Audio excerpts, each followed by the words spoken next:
service so bad?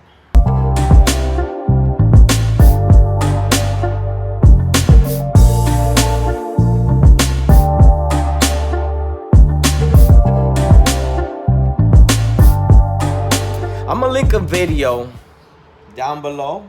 I'm gonna link a video. It's a video that was made on YouTube. I think it's by the New York Times. I'm not really sure, or the New York Journal, one of those things. And it talks about why service is so bad. It talks about how our service is so outdated that there's nothing we can do about service. I don't know too much about the train station, but they basically talk more about the train stations and something the old leaders did and some debt they took, and because of that we have bad service. But I'm gonna speak in those references why service is bad as bus operators. Why is MTA service so bad?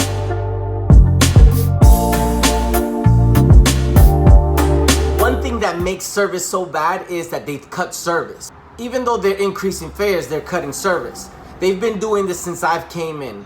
The M4 in Manhattan, they used to tell me that it had 100 runs. Now it has 51. A run is like the number of buses that go out. So if it had 100 buses that went out, now it has 51. That's 49 less runs. That makes service worse. Another reason service has gotten worse is that they noticed that there was a lot of fatalities. So because there was a lot of fatalities, they implemented Vision Zero, which is a great thing, but Vision Zero is a slow down. Bus operators are not supposed to go 25 miles per hour. If a bus operator does what he's supposed to do, he should never be on time. Honestly, when you have a bus operator who is on time, appreciate him, because he just wants to get to lunch. But the truth is, if anything happens to him, he's entitled to everything that happens to him, and he's in trouble, and he could affect his job. He could even lose his job depending of what the situation is. A bus operator hit somebody with the front of the bus, and they've taught us to go so slow that if we ever hit somebody, not even a scratch should be on them. That's their process of thinking.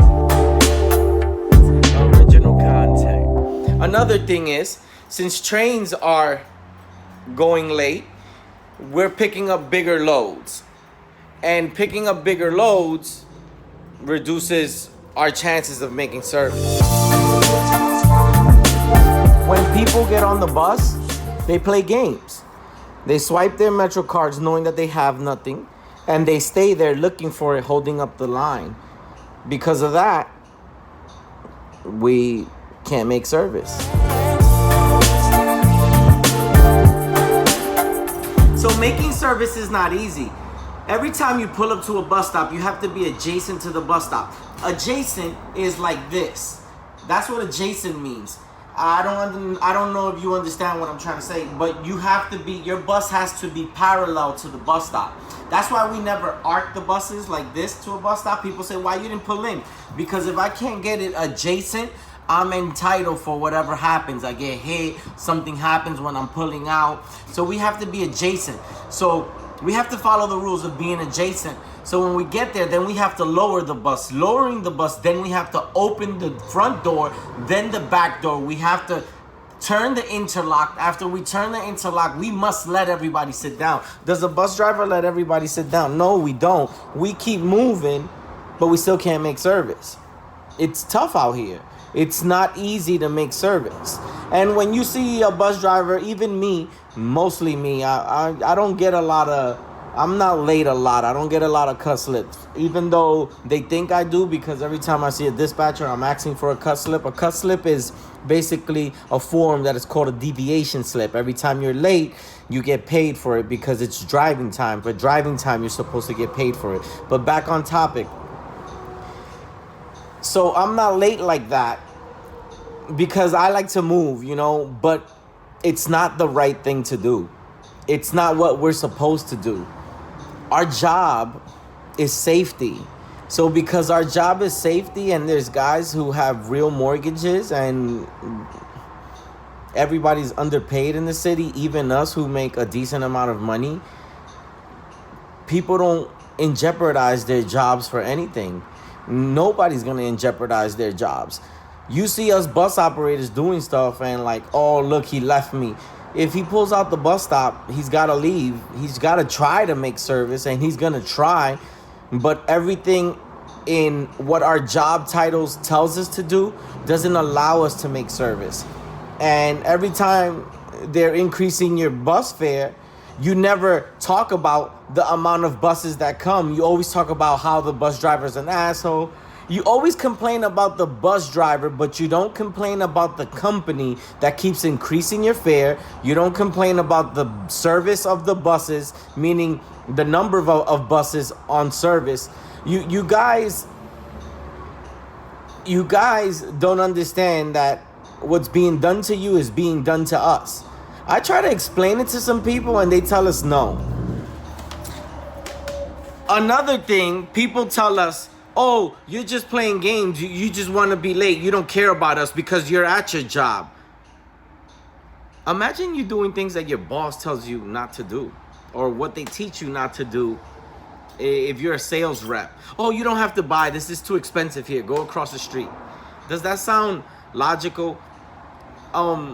We really don't care about other passengers' feelings when it comes to safety. I'm sorry to tell you. And no, we're not trying to get you there late. It's hard to make service when you can only go 25 miles per hour to Vision Zero. If you have a wheelchair, you're supposed to be going 16 miles per hour. That's like walking speed in New York City. Then another thing is, we're in New York City, metropolitan area. There is a lot of cars and traffic. Not everybody can move a bus like I can move a bus, or like a regular person can move a bus. Or not a regular person, or a good driver can move a bus. Let me say not a regular person.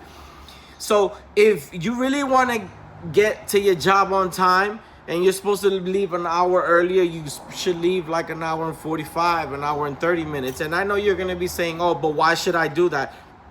If you want to get there early, that's why you should do that. Oh, but you know, it's your fault. No, it's not my fault. Like I was telling you again, they do this to us so we can battle each other. The MTA, because of the old management group, not the new one, they're actually trying to fix stuff. They're actually bringing more service out. But the old management group fucked y'all, and they fucked us. And we both got knocked out. Now, people are trying to fix it, but don't try to hurt us or do stuff to us that affects our jobs. And another thing is, it might sound stupid to people that affect service.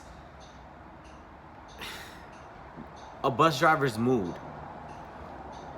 If you get a bus driver agitated, or he had a bad day before he gets here, some intend to either slow down or go too fast.